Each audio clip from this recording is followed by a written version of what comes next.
దేవునికి స్తోత్రం. హల్లెలూయా. దేవుని పరిశుద్ధ నామమునకు మహిమ కలుగును గాక.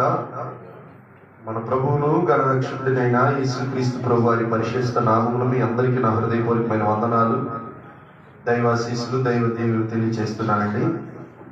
కొద్ది నిమిషములు మనం దేవుని వాక్యాన్ని ధ్యానం చేసుకుందాం. రాత్రి కొన్ని విలువైన విషయములను ఉపవాస ప్రార్థనలో ధ్యానం చేయడం జరిగింది. దానికి కంటిన్యూషన్ గా మరి దేవుని వాక్యాన్ని మనం చూద్దాం. అపోస్తలుడైన పౌలు గలతీయులకు రాసిన పత్రిక 3వ అధ్యాయం. పౌలు అపోస్తలుడు గలతీయులకు రాసిన పత్రిక 3వ అధ్యాయము 15 నుండి 18 వచనాలు నేనే చదువుతున్నానండి. నాతో అందరూ మీరు చెప్పండి.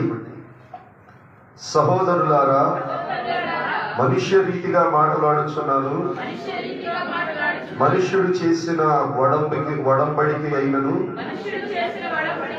ఆ వడంబడిక అన్న చోట నిబంధన అని అందరూ రాసుకోండి. తర్జుమాలో వడంబడిక అని రాశారు. ఇంగ్లీష్ బైబిల్లో నిబంధన కవనెంట్ అని ఉంది, అక్కడ నిబంధన అని రాసుకున్నారు. మనుష్యుడు చేసిన ఏ వడంబడికి అయినను స్థిరపడిన తరువాత దానిని ఎవడును కొట్టివేయడు, దానితో మరి కలపడు. 16 వచనం. అబ్రహామునకును అతని సంతానమునకును వాగ్దానము చేయబడిను. ఆయన అనేకుల గూర్చి అన్నట్టు సంతానములకును అని చెప్పగా, ఒకరి గూర్చి అన్నట్టే నీ సంతానమునకు అనేను, ఆ సంతానము క్రీస్తు. నేను చెప్పినదేమనగా, 430 సంవత్సరముల తర్వాత వచ్చిన ధర్మశాస్త్రము వాగ్దానము నిరర్థకము చేయనంతగా పూర్వమందు దేవుని చేత స్థిరపరచబడిన నిబంధనను కొట్టివేయదు. ఆ స్వాస్థ్యము ధర్మశాస్త్ర మూలముగా కలిగిన ఎడల ఇక వాగ్దాన మూలముగా కలిగినది కాదు. అయితే దేవుడు అబ్రహామునకు వాగ్దానము వలననే దానిని అనుగ్రహించెను. దేవునికి స్తోత్రం. ప్రార్థన చేసుకుందాం. ప్రేమ కలిగిన మా మహాపరిశుద్ధ తండ్రి, జీవాధిపతి అయిన మా యేసయ్య, నీ నామమునకు వందనాలు, స్తుతులు, స్తోత్రాలు చెల్లిస్తున్నాం. చదువుబడిన లేఖనమును మీరు ఆశీర్వదించండి. నీ వాక్యము ద్వారా నాతో మాతో మీరు మాట్లాడండి. నీ బిడ్డలకు వినగలిగిన చెవిని, గ్రహించగలిగిన హృదయమును మీరు దయచేయాలి. మీరే మహిమ పొందమని యేసు నామమును అడిగి పొంది ఉన్నాము తండ్రి, ఆమేన్. ఇప్పుడు మనము చదువుకున్న ఈ 3 వచనాలను 4 భాగాలుగా విడగొట్టవచ్చు. దేవుని చిత్తమైతే ఒక 4 వారాలు దీని మీదే కంటిన్యూషన్ గా చెప్తాను.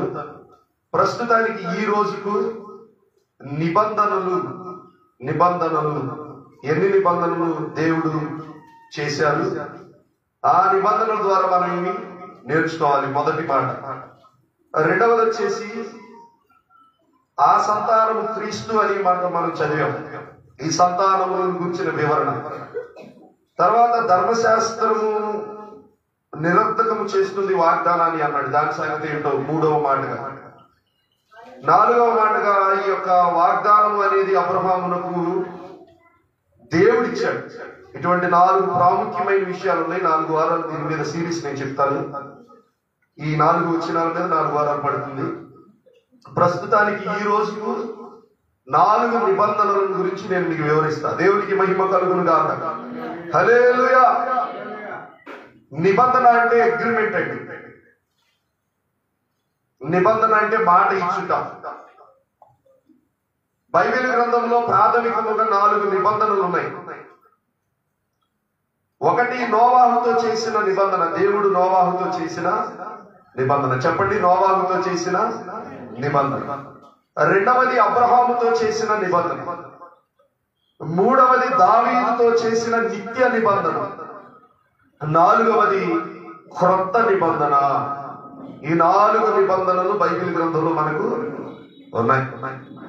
మరి పరిశుద్ధ బైబిల్ గ్రంథంలో 2 నిబంధనలుగా విడగొట్టారు. పాత నిబంధన, క్రొత్త నిబంధన. మళ్ళీ ఈ నిబంధనలోకి మనం వెళితే మొదటి నిబంధన ఏమిటంటే నోవాహుతో దేవుడు చేసిన నిబంధన. రెండవది అబ్రహాముతో దేవుడు చేసిన నిబంధన. మూడవది దావీదుతో చేసిన శాశ్వత నిబంధన. ఐదవది క్రొత్త నిబంధన. మొదటి నిబంధనను గురించిన కొన్ని మాటలు మనం ధ్యానం చేద్దాం. ఆదికాండము 6వ అధ్యాయం. ఆదికాండము 6వ అధ్యాయము 18వ వచనం చదివి సహాయం చేయడం. అయితే నీతో నా నిబంధన స్థిరపరచుదును, నీవును నీతో కూడా నీ కుమారులు నీ భార్యయు నీ కోడళ్ళు ఆ వాడలో ప్రవేశింపవలెను. చూడండి అమ్మా, మొదటి నిబంధన ఏమిటంటే దేవుడు నోవాహుతో చేసిన నిబంధన, వాడలోనికి మీరు ప్రవేశించాలి. నా వైపు అందరూ చూడాలి. ఆనాటి తరములో నోవాహు తప్ప నీతిమంతుడు ఎవరు లేరు. నీతి ఆ వ్యక్తిని రక్షిస్తుంది అని బైబిల్ చెప్తున్నప్పటికీ జల ప్రళయము నుండి రక్షించబడడానికి నోవాహు ఏం కట్టుకున్నాడండి? వాడ కట్టుకున్నాడు. నీతిగా ఉన్నంత మాత్రాన వాడ కట్టుకోకపోతే చెప్పాలి, నోవాహు కూడా జల ప్రళయంలో చచ్చిపోయేవారే, వారి కుటుంబం కూడా చనిపోయేవారే. చాలా మంది ఏమనుకుంటున్నారంటే మేము నీతిగా ఉంటున్నాము, మేము ఎవరికి హాని చెయ్యడం లేదు, మాకు బాప్తిస్మం అవసరం లేదు, దేవుని సన్నిధి అవసరం లేదు అనుకుంటున్నారు.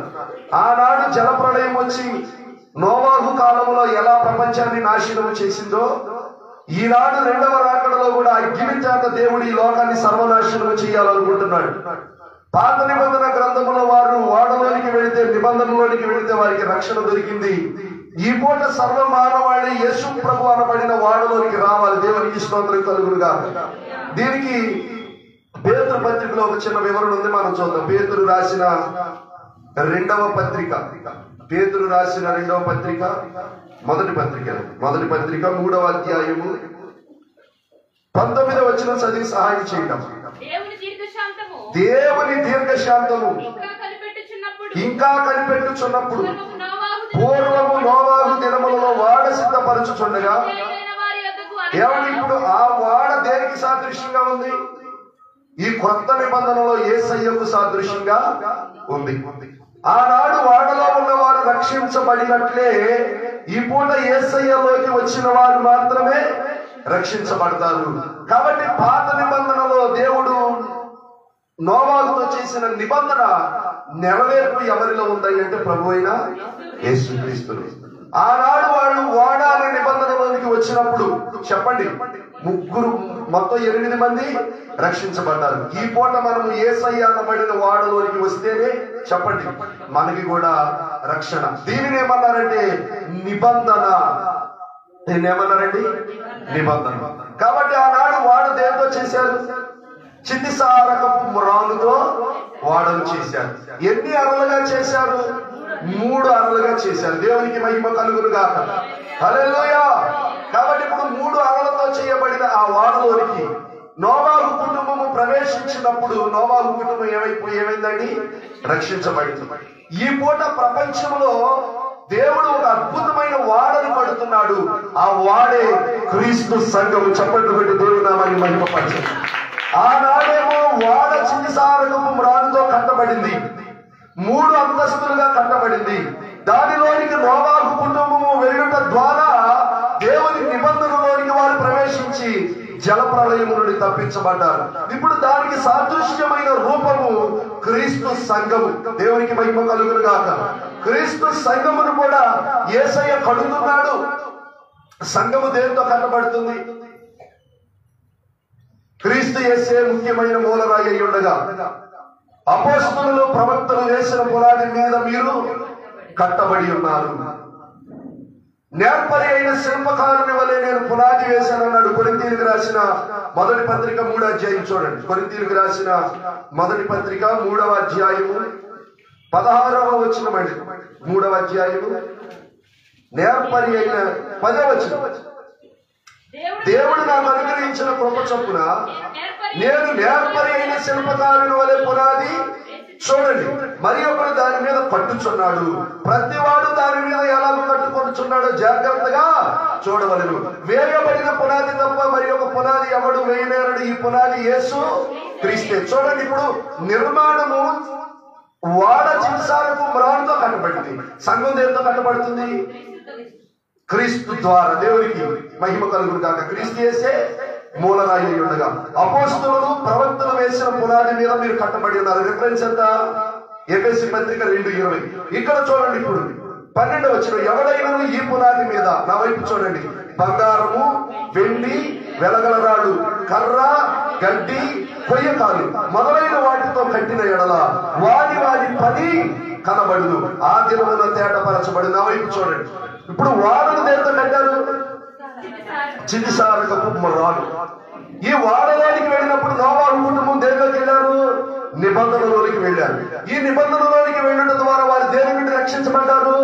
జలప్రళయం నుంచి రక్షించబడ్డారు. ఇప్పుడు ఈ వాడకు సాదృశ్య రూపము సంఘము. ఇప్పుడు ఎవరైతే నమ్మి బాప్తిస్మం పొంది సంఘంలోనికి వస్తారో, యేసయ్యలోకి వస్తారో, క్రీస్తులోకి వస్తారో, క్రీస్తులోకి వస్తారో, ఆనాడు వాళ్ళు జలప్రళయము నుండి ఎలా తప్పించబడ్డారు, రేపు రాబోయే రెండవ రాకడలో ఉగ్రత నుండి సంఘములో ఎవరైతే ఉంటారో, క్రీస్తులో ఎవరైతే ఉంటారో వారు మాత్రమే తప్పించబడతారు. దేవునికి స్తోత్రము కలుగును గాక. అప్పుడు పాత నిబంధనలో వాడ ఈజ్ ఈక్వల్ టు ఈ రోజు క్రీస్తు సంఘము. అందుకే క్రీస్తు నందున్న వాడు నూతన సృష్టి. కాబట్టి ఆ వాడనేమో చితిసారపు రాళ్ళతో కట్టారు. ఇప్పుడు ఈ సంఘాన్ని దేంతో కడుతున్నాడు? ఎఫెసీ పత్రిక 2:20 ప్రకారం క్రీస్తు యేసే ముఖ్యమైన మూలరాయి. మూలరాయి అంటే ఏంటమ్మా? ఈ రాయిని బట్టి అన్ని రాళ్ళు సరిచేయబడతాయి. హెబ్రీయులకు రాసిన పత్రిక 6లో ఉన్నాయి పునాది రాళ్ళు. మొత్తం 6 రాళ్ళు ఉన్నాయి అక్కడ. చదవండి హెబ్రీయులకు రాసిన పత్రిక 6వ అధ్యాయం మొదటి నుంచి. కాబట్టి నిర్జీవ క్రియలను విడిచి అదొక రాయి. మొత్తం 6 రాళ్ళు వస్తాయి అక్కడ లెక్క. క్రీస్తు యేసే ముఖ్యమైన మూలరాయి అయి ఉండగా పునాదికి మొత్తం ఇక్కడ ఎన్ని రాళ్ళు వచ్చినాయి? 7 రాళ్ళు. ఒకటేమో ఎఫెసీ పత్రికలో మనం తీసుకున్నాం, క్రీస్తు యేసే ముఖ్యమైన మూలరాయి, అదొక రాయి. ఇప్పుడు నిర్జీవ క్రియలను విడిచుట అనేది ఒక రాయి. నెక్స్ట్ మారు మనసు అనేది ఒక రాయి. నెక్స్ట్ దేవుని యందు విశ్వాసం అనేది ఒక రాయి. నెక్స్ట్ బాప్తిస్మం అనేది ఒక రాయి. నెక్స్ట్ హస్త నిక్షేపణలు అనేది ఒక రాయి. మృతుల పునరుద్ధానం అనే తీర్పును గురించిన అంటే ఈ పునాది అనేది ఉండాలి సంఘానికి. అక్కడ పాత నిబంధనలోనేమో చితిసారకపు రాళ్ళతో నోవాహు దేవుని ఆజ్ఞలను బట్టి వాడ కట్టాడు. ఈ పూట సర్వలోకమును రక్షించడానికి ఒక అద్భుతమైన వాడ కట్టబడుతుంది. ఆ వాడ పేరు క్రీస్తు సంఘము. వసుదైక సంఘము, సార్వత్రిక సంఘము. ఈ సంఘముకు పునాది ఎవరు? యేసయ్య. ఈ సంఘము దేనితో కట్టబడుతుంది? మూలరాయితో కట్టబడుతుంది, పునాది రాళ్లతో కట్టబడుతుంది. ఇక్కడికి కొరింథీ పత్రికకు మనం వస్తే ఇక్కడ చూడండి, ఎవడైనను ఈ పునాది మీద 12 వచ్చిన. ఏ పునాది మళ్ళీ? బండ పునాదా, ఇసుక పునాదా? యేసయ్య చెప్పారు మత్తయి సువార్త 7లో, ఇసుక పునాది ఉంది, బండ పునాది ఉంది. బండ పునాది అంటే ఏంటి? ఈ నా మాటలు చొప్పున చేయు ప్రతివాడు. ఇసుక పునాది అంటే ఏంటి? ఈ నా మాటలు చొప్పున చేయని ఒకడు. కాబట్టి ఎవడైనను ఈ పునాది మీద, దేవునికి మహిమ కలుగును గాక. మనం ఏ పునాది మీద కట్టబడుతున్నామంటే బండ పునాది మీద కట్టబడుతున్నాము. క్రీస్తు యేసు శిలువ మరణ పునరుద్ధానములని పునాది మీద మనము కట్టబడుతున్నాము. ఆనాడు నోవాహు ఓడను చితిసారపు రాళ్ళతో కట్టాడు. ఈ పూట దేవుడు తన సంఘమును క్రీస్తు అనే పునాది మీద కడుతున్నాడు. బండ పునాది మీద కడుతున్నాడు. మారు మనస్సు అనే పునాది మీద కడుతున్నాడు. పాపక్షమాపణ అనే పునాది మీద కడుతున్నాడు. బాప్తిస్మం అనే పునాదితో కడుతున్నాడు. 12 వచనం చూడండి, ఎవడైనను ఈ పునాది మీద. ఇక్కడ దైవజనులు పని వచ్చేసింది. పునాది యేసయ్య. ఇప్పుడు కట్టేది ఎవరు? దైవజనులు కడుతున్నారు. దేంతో కట్టాలండి దైవజనులు? బంగారము, వెండి, వెలగల రాళ్ళు, కర్ర, గడ్డి, కొయ్యకాలు మొదలైన. ఇప్పుడు చూడండి 2 పరిచర్యలు ఉన్నాయి. గడ్డి, కొయ్యకాలు, కర్రతో కట్టే పరిచర్యలు ఉన్నాయి. బంగారము, వెండి, వెలగల రాళ్ళు. ఏంటి ఈ 2 పరిచర్యల మధ్య డిఫరెన్స్? బండ పునాది ఉంది, ఇసుక పునాది ఉంది. బంగారము, వెండి, వెలగల రాళ్ళ గురించి వివరిస్తాం. కర్ర, గడ్డి, కొయ్యకాలు గురించి కూడా వివరిస్తాం. స్వస్థతలో అద్భుత కార్యాలు, మహత్కార్యాలు, దేవునిని మేలు పొందుకోవడానికి వినియోగించుకునే కేటగిరీ ఈ కర్ర, గడ్డి, కొయ్యకాలు కిందకు వస్తారు. మారు మనసు, పాప క్షమాపణ. యేసయ్య మీద కట్టబడిన సంఘమేమో బంగారము, వెండి, వెలగల రాళ్ళకు వస్తుంది. ఇప్పుడు ఈ పరిచర్యని ఎవరు పరీక్షిస్తారో తెలుసా? దేవుడే. ఏమేసి పరీక్షిస్తాడంట? అగ్ని వేస్తాడంట. అగ్ని వేయడం అంటే ఏంటి? అగ్ని వంటి శ్రమలను దేవుడు అనుమతిస్తాడు. ఇప్పుడు అగ్ని వంటి శ్రమలు అనుమతించినప్పుడు ఏ సంఘం నిలబడింది? బంగారము వెండి వెలగల రాళ్లతో కట్టబడిన సంఘం నిలబడింది. అంటే ఆ సంఘం ఎవరు? యేసుక్రీస్తు శిలువ మరణ పునరుద్ధానాలను పునాదిగా కలిగిన సంఘం. ఇంకొక సంఘం ఉంది. ఈ సంఘమేమో మాకు మేలు జరిగిందండి, అద్భుతం జరిగిందండి, యేసు ప్రభు కళ్ళకు వచ్చాడండి, లేకపోతే ఇంకేదో జరిగిందండి, భౌతిక అవసరతలను బట్టి దేవుని దగ్గరికి వచ్చిన వాళ్ళు రేపు ఒక చిన్న శోధన రాగానే వాళ్ళు దేవుడిని విడిచిపెట్టి వెళ్ళిపోతారు. వాళ్ళని ఏమన్నాడంటే ఇసుక పునాది, వాళ్ళని ఏమన్నాడంటే కర్ర గడ్డి కొయ్యకాలు. మరి యేసుక్రీస్తు ప్రభు వారి జనన మరణ పునరుద్ధానములను విశ్వసించి నమ్మి బాప్తిసం పొందిన వారిని బైబిల్ ఏమంటుందంటే బంగారము వెండి వెలగల రాళ్ళు వీటిని అగ్నిలో వేశారనుకోండి, బంగారం ఏమవుతుంది? మెరుగవుతుంది. వెండి ఏమవుతుంది? మెరుగవుతుంది. వెలగల రాళ్ళు ఏమవుతాయి? మెరుగవుతాయి. నీవు బంగారం అయితే, నీవు వెండి అయితే, నీవు వెలగల రాళ్ల వంటి దాని అయితే ఎన్ని శ్రమలు వచ్చినా నీవు ప్రకాశించుదువు గాక. ఎన్ని శ్రమలు వచ్చినా నీవు ఉజ్వలమైన ప్రకాశముతో నింపబడుదువు గాక. అందుకే పేతురు పత్రికలో అన్నాడు, సువర్ణము అగ్ని శోధనలకు నిలిచినదై దానికంటే అమూల్యమైన మీ విశ్వాసము అగ్ని వంటి శ్రమలలో నిలబడి దేవునికి మహిమకరంగా ఉండాలనేది బైబిల్ చెప్పే గొప్ప సత్యం. బంగారము ఈ కాంటెక్స్ట్ లో పరిశుద్ధతకు గుర్తు, వెండి విమోచనకు గుర్తు, వెలగల రాళ్ళు మన యొక్క వ్యక్తిగత జీవితములకు సాదృశ్యం. ఏ డైరెక్షన్ లో ప్రభు మనల్ని పరీక్షించినా, ఏ డైరెక్షన్ లో ప్రభు మనల్ని అగ్నిలో వేసినా మనం కాలిపోయే వారిలాగా, బూడిదైపోయే వారిలాగా ఉండాలా, ప్రకాశించే వారిలాగా ఉండాలా? అంటే ఇప్పుడు ఏ నిబంధనలోనికి మనం రావాలి? కర్ర గడ్డి కొయ్యకాలు నిబంధనలో మనం ఉండకూడదు. బంగారము వెండి వెలగల రాళ్ళు అనబడిన నిబంధనలోనికి రావాలి. ఇప్పుడు యేసుక్రీస్తు ప్రభు వారు రాజులకు రాజుగా, ప్రభువులకు ప్రభువుగా రాబోతున్నారు. ఇప్పుడు ఆనాడు తుఫాను వచ్చినప్పుడు, ఆ 40 రాత్రులు 40 పగళ్ళు తుఫాను వచ్చినప్పుడు ఈ కొండ ఎక్కడికి వెళ్ళిందండి? ఈ యొక్క వాడ ఎక్కడికి వెళ్ళింది? అరారాతు పర్వతం మీద. రేపు మహాశ్రమలలో కూడా ఈ క్రీస్తు సంఘం ఎత్తబడి మధ్యాకాశమునికి వెళ్తుంది. దేవునికి స్తోత్రం కలుగునుగా. ఎవరు మధ్యాకాశానికి వెళ్తారు? ఎవరు ఎత్తబడతారు? ఎవరు ఎత్తబడిన సంఘములో ఉంటారా అంటే స్వస్థతలు, అద్భుత కార్యాలు లేదా భౌతిక సంబంధమైన మేలుల కొరకు యేసు ప్రభువుని విశ్వసించి మేలు జరిగితే దేవుడండి, మేలు జరగకపోతే దేవుడికి మనకు సంబంధము లేదనుకునే ఆ చిన్న పిల్లల విశ్వాసంలో ఉన్నవారు ఏమైపోతారంటే ఎత్తబడరు. తిరగలి ఇద్దరు ఇసురు చుండగా ఒకరు విడుపడతారు, ఒకరు ఎత్తబడతారు. పొలంలో ఇద్దరు పని చేస్తూ ఉండగా ఒకరు విడుపడతారు, ఒకరు ఎత్తబడతారు. ఎవరు ఎత్తబడే గుంపులో ఉంటారండి? నాకు అర్థమైనంత వరకు ఎవరైతే బండ పునాది మీద ఉంటారో, దేవునికి స్తోత్రం కలుగును గాక, ఎవరైతే బంగారము వెలగల రాళ్ళు అనబడిన వాడలోనికి వస్తారో ఆనాడు వాళ్ళు ఆ వాడలోనికి రావడం ద్వారా అరారాతు పర్వతం మీద ఆ వాడ నిలబడిన తర్వాత, శోధనంతా తప్పిన తర్వాత వాడు భూలోకం మీదకి ప్రవేశించినట్లు, రేపు ఈ భూమి మీద మహాశ్రమల తర్వాత మనము 1000 ఏళ్ల పరిపాలనలో నోవాహు పిల్లలు భూమి మీద బ్రతికినట్టు మనము ఆ పరమ యెరూషలేము పట్టణంలో నుండి ఈ భూమి మీదకి మనం వచ్చి ఇక్కడ 1000 ఏళ్ల పరిపాలనలో యేసయ్యతో కూడా పరిపాలన చేస్తాం. దేవునికి స్తోత్రం కలుగును గాక. వీళ్ళు ఈ నిబంధనలో ఉండడం ద్వారా ముందు జల ప్రళయము నుండి తప్పించుకున్నారు. వాడ మీదకి వెళ్ళింది, అరారాతు కొండ మీదకి వెళ్ళింది ఈ వాడలో నుండి దిగి ఈ పూట నోవాహులో నుండి వచ్చిన పిల్లలే ఈ పూట ప్రపంచం మీద ఉన్న వారందరూ. ఈ వాడ దేనికి సాదృశ్యంగా ఉందంటే క్రీస్తు సంఘమునకు సాదృశ్యంగా ఉంది.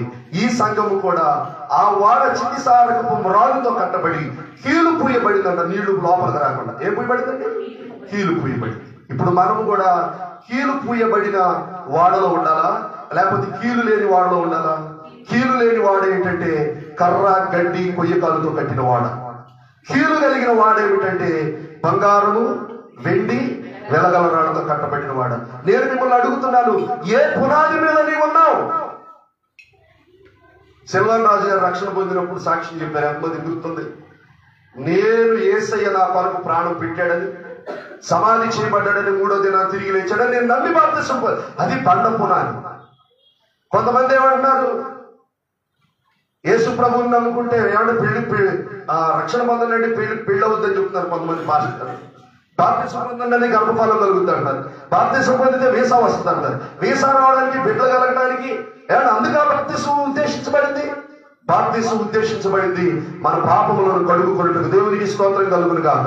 మనం పరలోక రాజ్యానికి ప్రవేశించడానికి. కాబట్టి నేను మిమ్మల్ని అడుగుతున్నాను, ఏ పునాది మీద నీ విశ్వాసం కట్టుకుంటున్నావు? అందుకని యేసయ్య అన్నాడు, నీ నామమును దెయ్యాలు వెళ్ళగొట్టామన్నారు. వీళ్ళందరూ వచ్చి అద్భుతాలు చేసామన్నారు, సూచక్రియలు చేసామన్నారు, భాషలు మాట్లాడామన్నారు. వాళ్ళందరూ యేసయ్యమన్నాడు, మీరెవరో నాకు తెలియదు. వాళ్ళు ఎవరయ్యా అంటే కర్రా కట్టి కొయ్యకాలు. మరి బంగారము వెండి వెలగల రాళ్ళు ఎవరంటే ఎన్ని శోధనలకైనా నిలిచిన యోగు లాంటి వారు. దేవునికి స్తోత్రం కలుగును గాక. ఎన్ని శోధనలకైనా నిలిచిన అపోస్తలుడైన పౌలు వారు. వాళ్ళు ఏంటంటే రేపొద్దున ఈ మహాశ్రమల నుండి మధ్యాకాశానికి ఎత్తబడి యేసయ్యతో కూడా రేపు 1000 ఏళ్ల పరిపాలనలో ఆనాడు అరారాతు పర్వతం మీద నుండి నోవాహు కుటుంబం దిగి భూమి మీద నివసించినట్లుగా మధ్యాకాశం నుండి మనమందరము మళ్ళీ ఈ భూమి మీదకి వచ్చి నూతన ఆకాశము నూతన భూమి మీద నజరేయుడైన యేసుతో మనం 1000 ఏళ్ల పరిపాలనలో ఉందుము గాక. ఇంత గొప్ప ఏర్పాటు సంఘము ద్వారా మనకు దేవుడు చేశాడండి. It is not a simple thing. పరలోకానికి యోహాను వెళ్ళాడు. వెళ్ళినప్పుడు వరుడిని చూశాడు యోహాను. వరుడు అంటే ఎవరు? యేసయ్యను చూశాడు. యేసయ్యను చూస్తే దూత వచ్చి అన్నారు, సంఘ వధువును చూపించనా అని అడిగితే, అయ్యో పెళ్లి కొడుకు చూశాను, మరి రాయాలి పెళ్లి కూతురును కూడా నేను చూడాలి కదా అంటే, దేవుని దూత ఏం చేశాడంటే అదిగో వధువు సంఘం అని చూపించాడు. ఇంకా అక్కడ జూమ్ చేస్తే ప్రకటన గ్రంథంలో రాయబడిన మాట, పరిశుద్ధ పర్వతము మీద నుంచి ఒక పట్టణము దిగి వచ్చిన వాడు చూశాడు. అంటే ఇక్కడ సంఘ కన్యక ఎవరంటే పరలోక పట్టణం. పరలోక పట్టణాన్ని ఇంకా జూమ్ చేస్తే ఏముందంటే, గుమ్మాల మీదేమో అపోస్తుల పేర్లు, పునాదుల మీదేమో 12 గోత్రకర్తల పేరు. దేవునికి స్తోత్రం కలుగును గాక. ఇప్పుడు వాడ ఈజ్ ఈక్వల్ టు సంఘము, సంఘము ఈజ్ ఈక్వల్ టు పరలోక రాజ్యము. దేవునికి మహిమ కలుగును గాక. ఈ పూట నువ్వు పరలోకములో ఉండాలి అన్నా, వాడలోనికి నువ్వు వెళ్ళాలన్నా, సంఘములోనికి నువ్వు రావాలన్నా, నీవు నిబంధనలోనికి రావాలి. ఇది ఏ నిబంధన అంటే నోవాహుతో దేవుడు చేసిన నిబంధన. ఈ రోజు ఎన్ని నిబంధనలు చెప్పానండి మీకు? మొత్తం 4 నిబంధనలు వివరిస్తాను. మొదటి నిబంధన నోవాహుతో దేవుడు చేసిన నిబంధన. వాళ్ళేమో వాడలోనికి వెళ్తే రక్షించబడ్డారు, మనమేమో సంగమనబడిన వాడలోనికి వస్తే రక్షించబడ్డాము. ఆ వాడ దేవుడితో తయారు చేయబడింది, చిన్ని సారకపు మ్రానుతో నిర్మాణం. ఒకసారి చదువుతాం. చేయబడి ఏం పోయబడింది దానికి? చదవండి. ఆది కాండము 6వ అధ్యాయం. చిన్ని సారకపు మ్రానుతో నీ కొరకు వాడను. ఏమండి, ఈ యొక్క నోవాహు మంచివాడే, కానీ తన కుటుంబం కొరకు తన కొరకు ఏం చేసుకోవాల్సి వచ్చిందండి? వాడను చేసుకోవాల్సి వచ్చింది. నేను కూడా మీతో చెప్తున్నాను, మన స్వనీతి మనల్ని రక్షించదు, మన మంచి కార్యాలు మనల్ని రక్షించదు. మనము కూడా వాడలోనికి ప్రవేశించవలసిన వారమై ఉన్నాము. పాత నిబంధన గ్రంథములైతే చితిసారకపు మ్రానుతో చేయబడిన వాడలోనికి వాళ్ళు వెళ్ళారు. క్రొత్త నిబంధన భక్తులుగా మనము యేసుక్రీస్తు అనబడిన పునాదిలో, ఏమండి, బంగారము వెండి వెలగల రాళ్ళు అన్న కట్టబడిన ఆ వాడలోనికి మనం ప్రవేశిస్తే, ఆనాడు నోవాహు కుటుంబము ఆ యొక్క మహాశ్రమలలో, ఆ యొక్క వరదలో ఎత్తబడి, ఆ జల ప్రళయంలో ఎత్తబడి, ఆ యొక్క అరారాతు పర్వతము మీద వాళ్ళు రక్షింపబడి తర్వాత భూమి మీద దిగినట్లుగానే క్రీస్తు సంఘములో ఉన్న మనము మహాశ్రమలలో ఎత్తబడి, దేవునికి స్తోత్రం కలుగును గాక, ఆయన పరిపాలించబోయే నూతన ఆకాశము నూతన భూమి అనబడిన ఆ నూతన ప్రపంచములో మనము కూడా యెరూషలేము రాజ్యములో దేవుని పరిపాలనలో మనం ఉండాలంటే మనం అందరము కూడా ఏం చేయాలంటే ఈ నోవాహు వాడలోనికి రావాలి. జతలుగా అంటే సింహము ఒక జత,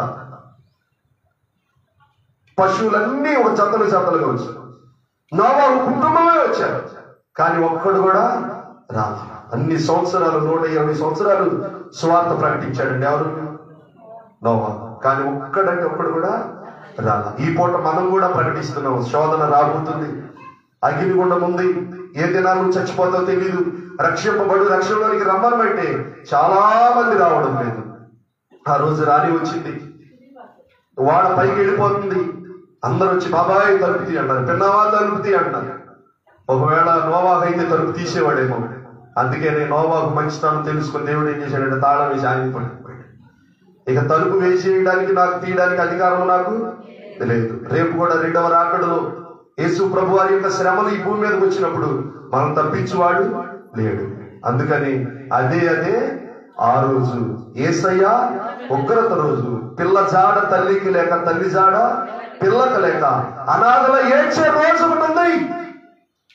ఈ మహాశ్రమల నుండి రక్షించడానికి, అగ్నిగుండము నుండి తప్పించడానికి యేసయ్య అనబడిన వాడ ఈ ప్రపంచమంతా తిరుగుతుంది. దేవునికి స్తోత్రం కలుగునుగా.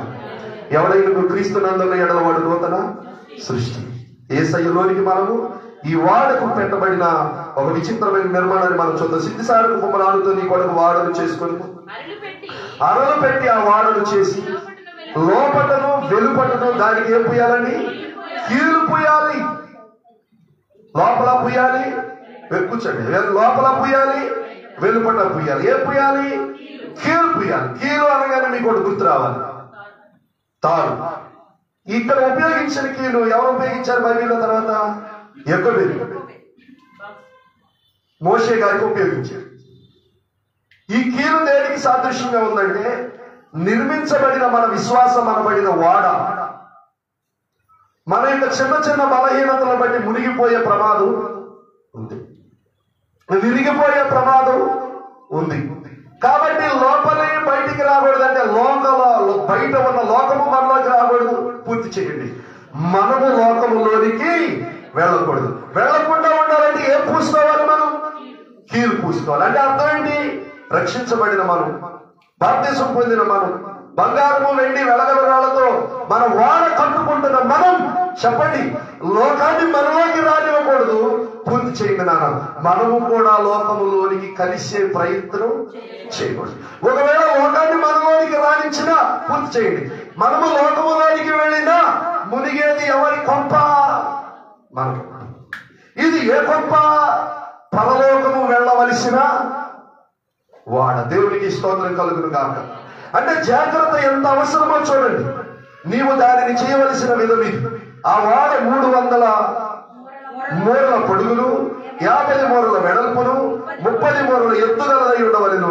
ఆ వాడను కిటికీ చేసి పై నుండి 3 కిందకి దానిని ముగించవలెను. వాడ తలుపు ప్రక్కన ఉంచవలెను. క్రింది అంతస్తు 2వ అంతస్తు ప్రత్యక్ష గుడారములకు ఎన్ని భాగాలు ఉన్నాయి చెప్పండి? ఆవరణము, పరిశుద్ధ స్థలము, అతి పరిశుద్ధ స్థలం.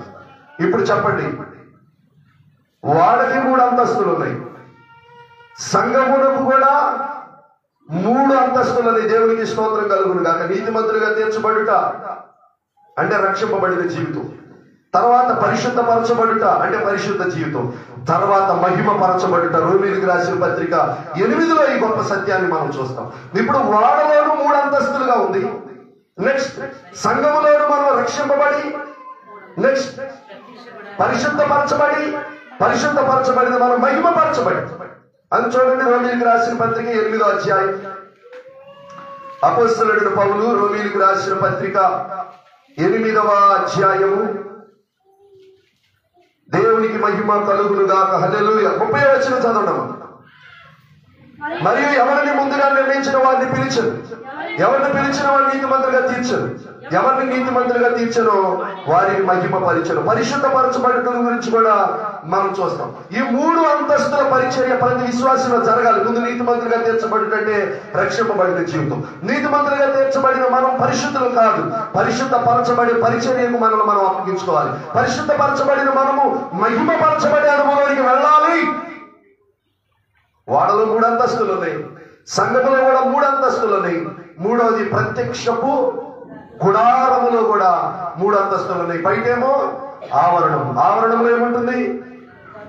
బలిపీఠం, తర్వాత గంగాళం, పరిశుద్ధ స్థలములో సన్నిధి పెట్టిన బల్ల, దీపస్తంభము, ప్రార్థన ధూప వేదిక. అతి పరిశుద్ధ స్థలమును వేరు చేస్తూ ఒక తెర. లోపలికి వెళితే నిబంధన మందస్సము, కెరూబులు, శరాపులు. ఇలాంటి అనుభవంలోనికి మనం వెళ్ళాలి. దేవునికి మహిమ కలుగును గాక. హల్లెలూయా. కాబట్టి సంగమా మీరందరూ గమనించండి. ఇప్పుడు మనం మొదటి నిబంధన ధ్యానం చేశాం. ఏ నిబంధన అది? నోవాహుతో దేవుడు చేసిన నిబంధన. నోవాహుతో దేవుడు చేసిన నిబంధన వాడలోనికి రావాలి. మనం ఇప్పుడు ఎక్కడికి రావాలి? సంఘములోనికి రావాలి.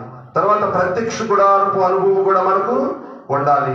4వదిగా చూస్తే పరలోకము వెళ్ళి చూశాడు యోహాను, పరలోక పట్టణం. ఆ పట్టణం మీద ఏమి ఉన్నారంటే అపోస్తలుల పేర్లు ఉన్నాయి, ఇశ్రాయేలు 12 గోత్రాల పేర్లు ఉన్నాయి. పరలోకములో ఉండాలి అంటే ముందు ఎక్కడ ఉండాలి? సంఘములో ఉండాలి. సంఘములో ఉండాలంటే ముందు వాడలోకి వెళ్ళాలి. ఎవరైతే వాడలో ఉన్నారో వాడి భూలోకంలో ఉన్నారు. ఎవరైతే సంఘములో ఉన్నారో వాళ్ళు దాని సాదృశ్యమైన పరలోక రాజ్యంలో రేపు ఉండబోతున్నారు. దేవుడికి స్తోత్రం కలుగునుగా. నేను ఒక మాట అడుగుతానండి. నోవాహు కాలంలో నోవాహు కంటే మంచోళ్ళు, దాన ధర్మాలు చేసిన వాళ్ళు, జాలిమంతులు బయట లేరంటారా? వరదలో మునిగిన వాళ్ళు ఎంతమంది ఉండొచ్చు. అక్కడ వాళ్ళు రక్షించబడింది వాళ్ళ నీతిని బట్టి కాదు, వాళ్ళ ప్రార్థన బట్టి కాదు, వాడను బట్టి. రేపు మనం కూడా రక్షించబడేది మన ప్రార్థన బట్టి కాదు, మన పరిశుద్ధతను బట్టి కాదు, మనం చేసిన ఇన్ని సంవత్సరాలనే మందిరానికి వెళ్ళాను కాబట్టి నేను రక్షించబడ్డానని కాదు, మనము క్రీస్తు నందుటను బట్టి దేవునికి స్తోత్రం కలుగునుగా. హల్లెలూయా. ఇది ఈ రోజు నోవాహుతో దేవుడు చేసిన నిబంధనను గురించిన కొంతవరకు వివరణ. వచ్చేవారు అబ్రహాముతో, నెక్స్ట్ వారు దావీదుతో శాశ్వత, ఆపై వారు క్రొత్త నిబంధన. ఈ నిబంధనల గురించి మనము నేర్చుకుందాం. గలతీ పత్రికలో మొదటి పార్టీ అది నిబంధన గురించి. తర్వాత వెళితే ఆ సంతానముల గురించిన విషయాలు ఉన్నాయి. తర్వాత వెళితే ధర్మశాస్త్ర నిబంధనల గురించిన విషయాలు ఉన్నాయి. తర్వాత ఏమో ఇంకా చాలా విషయాలు మనం చదివాం కదండి. గలతీ పత్రిక 3వ అధ్యాయము 15 నుంచి మూలవాక్యం చదవండి. గలతీ పత్రిక 3వ అధ్యాయము 15 వచనం. సహోదరులారా, మనుష్య రీతిగా మీతో నేను మాట్లాడుచున్నాను. మనుష్యుడితో చేసిన ఏ ఒడంబడికి అయినను, ఒడంబడికి అంటే నిబంధనలు తీసుకున్నాం. ఇక్కడ నిబంధనలు ఎన్ని వచ్చినాయి? మొత్తం 4 వాళ్ళు ఎన్నైనాయి? ఒకటైంది. దేవుడికి స్తోత్రం కలుగునుగా.